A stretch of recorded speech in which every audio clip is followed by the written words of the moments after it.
So మొత్తానికి ఫలితాలు కూడా ఒక కొలిక్కి వచ్చాయని చెప్పుకోవచ్చు.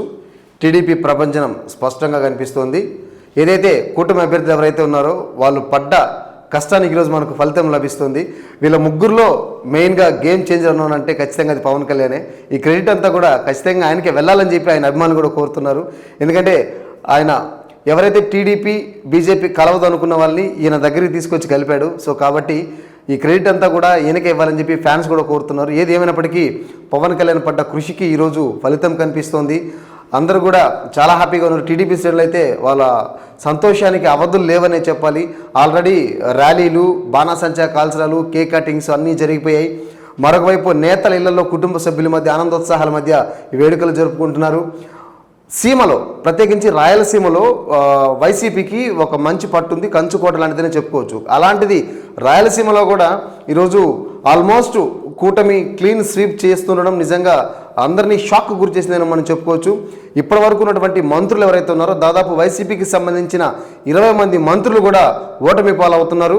మరోవైపు జగన్ క్యాబినెట్లో ఎవరైనా కాస్త లీడింగ్లో ఉన్నారా అంటే అది కేవలం పెద్దిరెడ్డి రామచంద్రారెడ్డి మాత్రమే. సో మిగతా మంత్రులంతా కూడా పూర్తిగా వెనకబడిపోయారు. ఎవరైతే ఖచ్చితంగా మేమే గెలుస్తాం, అధికారంలోకి రాబోయేది మేమే, మాకు తిరుగులేదని ఎవరైతే చెప్పారో వాళ్ళంతా కూడా ఈరోజు ఏం చేయాలో అర్థం కాని స్థితిలో అలా చూస్తుండిపోయారు. వచ్చిన రిజల్ట్స్ చూస్తుంటే 2019లో వైసీపీకి వచ్చిన ప్రభంజనం కంటే ఈసారి కూటమికి వచ్చిన ప్రభంజనమే ఎక్కువ అని చెప్పి మనం చెప్పుకోవచ్చు. అయితే మనం ఒకసారి ఎలక్షన్ సరళిని ఒకసారి మనం పరిశీలించినట్లయితే ఎప్పుడైతే election commission election date announce చేసిందో, నోటిఫికేషన్ అనౌన్స్ చేసిందో అప్పటి నుంచి కూడా రాష్ట్రం అంతగా ఒక్కసారిగా ఎన్నికల వాతావరణం మనకు స్పష్టంగా కనిపించింది. అనౌన్స్ చేయడం, తర్వాత వివిధ పార్టీలు అభ్యర్థులను ప్రకటించడం, తర్వాత నామినేషన్ల ప్రక్రియ, తర్వాత నామినేషన్ల ఉపసంహరణ ప్రక్రియ, తర్వాత ఎలక్షన్స్, తర్వాత కౌంటింగ్, ఇలా స్టెప్ బై స్టెప్ మొత్తం అంతా కూడా ఈ రోజు వరకు జరుగుతూ వచ్చింది. సో అన్ని చోట్ల కూడా చాలా వరకు ఏదైతే మనం చూసామో దాదాపు రాత్రి 11 గంటల వరకు కూడా మహిళలు, వృద్ధులు క్యూలలో నిలబడి మరీ ఓటేశారంటే దాన్ని రెండు పార్టీలు తమకు అనుకూలంగా మార్చుకునే ప్రయత్నం చేశాయి. వైసీపీ వచ్చేసి మేమిచ్చిన సంక్షేమ పథకాలకి ఆకర్షితులై, ప్రత్యేకించి మహిళల గురించి ఇక్కడ మనం మాట్లాడుకోవాలి. ఎందుకంటే మహిళలకి ప్రతి ఇంటికి దాదాపు ఒక ఇంట్లో 4 ఉంటే దాదాపు 3-2 వైసీపీ ఇచ్చిన సంక్షేమ పథకాలన్నీ కూడా అందాయి. సో ఖచ్చితంగా మహిళలు మాకే ఓటేస్తారు. జగన్ ధీమా కూడా నిన్నటి వరకు అదే ఉన్నింది.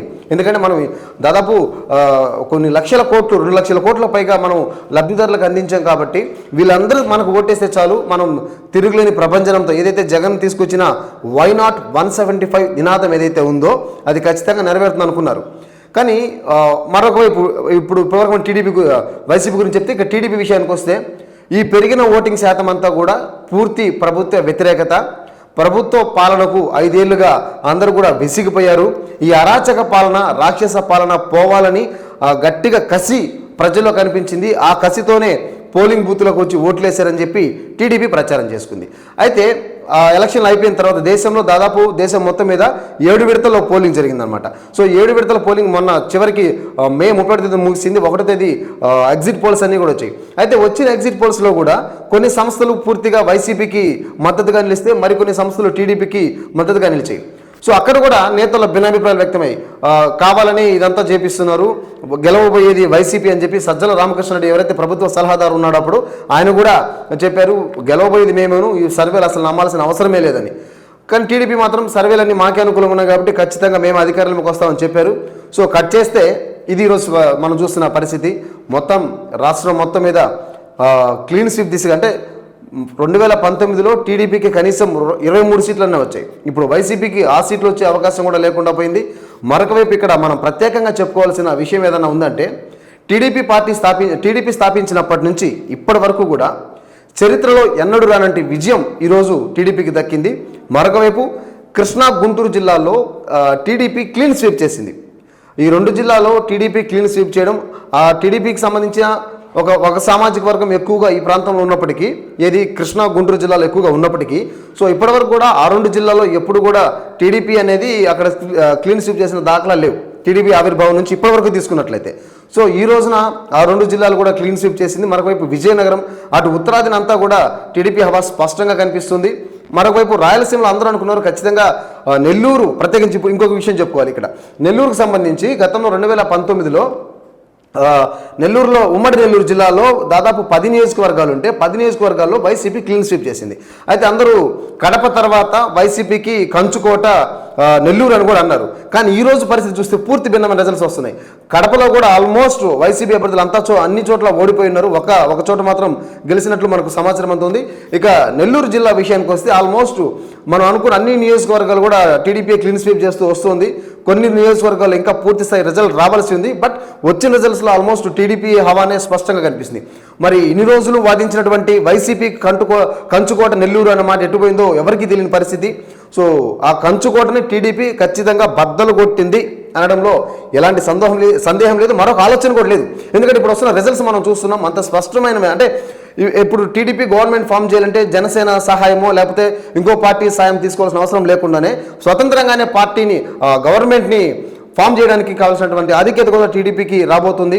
సో ఏదేమైనప్పటికీ ప్రతిపక్ష హోదా రావాలంటే దాదాపు 18 సీట్లు రావాలి. సో 18 సీట్లు కూడా వైసీపీ ఇంకా దూరంలో ఉంది. అంటే ఇప్పుడు కనీసం జగన్మోహన్ రెడ్డి ప్రతిపక్ష నేత అని చెప్పే హోదా కూడా వస్తుందా రాదా అనేది అందరికీ ప్రశ్నగా మారింది. ఒకవేళ వైసీపీ కనుక ప్రతిపక్ష హోదా కూడా రాలేదు అంటే 2019లో వచ్చినటువంటి 151 సీట్లు అంటే అంత దారుణమైనటువంటి పరాభవం ఈరోజు 2024లో వైసీపీ చవి చూసిందని మనం చెప్పుకోవచ్చు. సో నెల్లూరు జిల్లా, కడప, కర్నూలు, ఇటు రాయలసీమ ప్రాంతంలో ఖచ్చితంగా గెలుస్తుంది అనుకున్నాం. కానీ ఈ ప్రాంతాల్లో కూడా టీడీపీ హవానే కనిపించింది. కూటమి అభ్యర్థులు ఎక్కడ చూసినా గెలుపొందుతూ వచ్చారు. మరొక వైపు జనసేన ప్రత్యేకించి పవన్ కళ్యాణ్ పార్టీ స్థాపించినప్పటి నుంచి ఈ రోజు వరకు కూడా ప్రజల్లోనే తిరుగుతూ ఎలాగైనా సరే వైసీపీని గద్దె దించుతా అని చెప్పి అనేక సందర్భాలను చెప్పారు. ఈరోజు అదే జరిగింది. ఈ కూటమి గెలుపులో ఎవరైనా కీలక పాత్ర, game changer, man of the match ఎవరైనా ఉన్నారంటే ఖచ్చితంగా పవన్ కళ్యాణ్ మనం చెప్పక తప్పదు, చెప్పాలి కూడా. ఎందుకంటే ఆయన చేసిన క్యాంపెయినింగ్ కావచ్చు, ఆయన చేసినటువంటి ప్రజలు తిరగడం కావచ్చు, వైసీపీ చేసినటువంటి వ్యతిరేక పనులు, ప్రజా వ్యతిరేక విధానాలు ఏవైతే ఉన్నాయో అవి ప్రజలకు తీసుకెళ్లడంలో కావచ్చు, కూటమి ఏర్పరచడంలో కావచ్చు, ఇవన్నిట్లో పవన్ కళ్యాణ్ ఖచ్చితంగా సక్సెస్ అయ్యారు. సక్సెస్ అవడమే కాకుండా ఈరోజు ఆయన దాదాపు రాష్ట్రంలో అందరికంటే ఎక్కువ మెజార్టీ వచ్చిన వ్యక్తిగా కూడా నిలవబోతున్నారు. మరొక వైపు మనకు అందుతున్న తాజా సమాచారం పవన్ కళ్యాణ్కి ఉప ముఖ్యమంత్రి కూడా ఇవ్వచ్చు అనే ఒక ఊహాగానాలు కూడా చెలరేగుతున్నాయి. మరి ఇచ్చిన ఆశ్చర్యపోనక్కర్లేదు. ఎందుకంటే ఈరోజు కూటమి విజయం సాధించిందంటే దాంట్లో పవన్ కళ్యాణ్ పాత్ర లేదు అంటే మాత్రం ఎవరు ఒప్పుకోని పరిస్థితి. పవన్ కళ్యాణ్ పడ్డ కష్టము చాలా కష్టమే పడ్డారు. అంతే స్థాయిలో క్యాంపెయినింగ్ చేశారు. ప్రభుత్వ ఓటుని ఎట్టి పరిస్థితుల్లో నేను చేయలేనివ్వను అని చెప్పారు. ఆ మాట ఆయన ఈరోజు నిలబెట్టుకున్నారు. మరొకవైపు కాంగ్రెస్ అంటే షర్మిల కాంగ్రెస్లోకి రావడం, కడప నుంచి పోటీ చేయడం, కాంగ్రెస్ వల్ల ఏమన్నా వైసీపీ దెబ్బతింటుందా అనే ఊహాగానం కూడా బాగా వచ్చింది. ఎందుకంటే షర్మిల కావచ్చు, అటు వైఎస్ వివేకానంద రెడ్డి కుమార్తె సునీత కావచ్చు, వీళ్ళిద్దరు కలిసి కూడా చాలా జగన్కి వ్యతిరేకంగా ప్రచారం కూడా చేశారు. నేరస్తుల్ని సహకరిస్తున్నారంటూ వైసీపీ పైన తీవ్రస్థాయిలో దుమ్మెత్తిపోశారు. అయినప్పటికీ కూడా ప్రజలు ఎవరు కూడా వాళ్ళ మాటలు ఎక్కడా నమ్మిన పరిస్థితి లేదు. అటు షర్మిలకు డిపాజిట్స్ కూడా రాకుండా పోయాయి. మరొక వైపు అక్కడ ఆమె ఎక్కడైతే షర్మిల, సునీతలు ఎక్కడైతే ప్రచారం చేశారో అక్కడ కూడా టీడీపీ కూటమి హవానే వచ్చింది. మరొక వైపు కడపలో ప్రత్యేకించి గతంలో ఎప్పుడు లేని విధంగా వైఎస్ భారతి, ఎవరైతే జగన్మోహన్ రెడ్డి సతీమణి ఎవరైతే ఉన్నారో వైఎస్ భారతి కూడా అనేక సందర్భాల ప్రచారాలు చేశారు, ఇంటింటికి తిరిగారు. ఖచ్చితంగా వైసీపీని గెలిపించాలి, జగన్మోహన్ రెడ్డిని మళ్ళీ ముఖ్యమంత్రి చేయాలని చెప్పి ఆవిడ కూడా ఎప్పుడు రాని అంటే ఇళ్లలోంచి బయటికి రాని వాళ్ళు కూడా ఈరోజు వచ్చి ప్రచారం చేశారు. అయినప్పటికీ ఇవేవి కూడా ఫలించలేదు. మరొకవైపు నెల్లూరు జిల్లా వాసి అయినప్పటికీ ఇప్పటివరకు వైజాగ్లో ఉన్నటువంటి విజయసాయిరెడ్డి నెల్లూరు ఎంపీగా పోటీ చేశారు. అటు ఆయన కూడా అవకాశం లేకుండా పోయింది. ఇంకా చూడాలి అంటే ఆల్మోస్ట్ టీడీపీ కూడా నెల్లూరుని క్లీన్ స్వీప్ చేసే దశలో ఉంది. ఇంకొద్దిసేపట్లో మనకు పూర్తి స్థాయి రిజల్ట్ రాబోతుంది.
ఫలితం దక్కిందని చెప్పుకోవచ్చు. మినిట్ అప్డేట్స్ కోసం చూస్తూనే ఉండండి సాస్ టీవీ.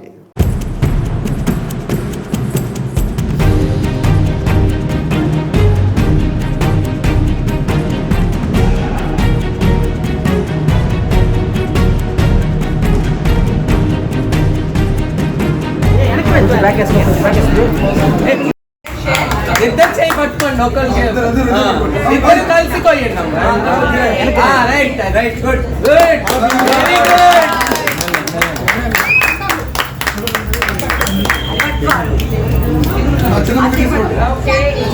అమ్మాయి పెట్టు అమ్మాయి పెట్టమ్మా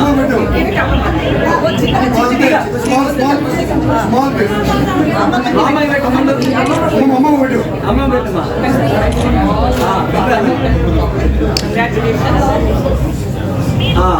అమ్మమ్మ పెట్టు ముందు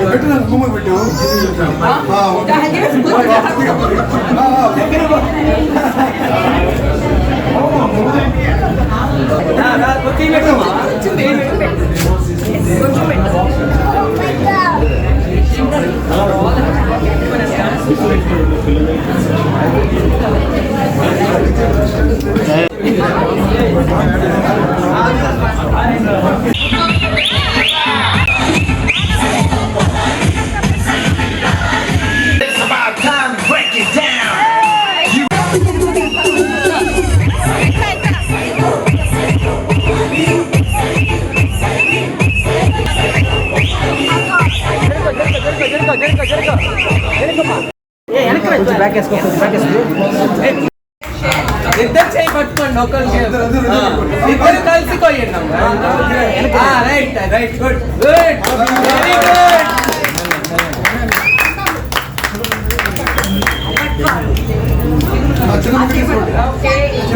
అమ్మాయి పెట్టు అమ్మాయి పెట్టమ్మా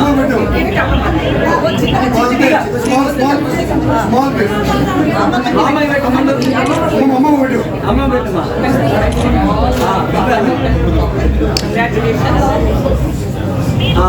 అమ్మమ్మ పెట్టు ముందు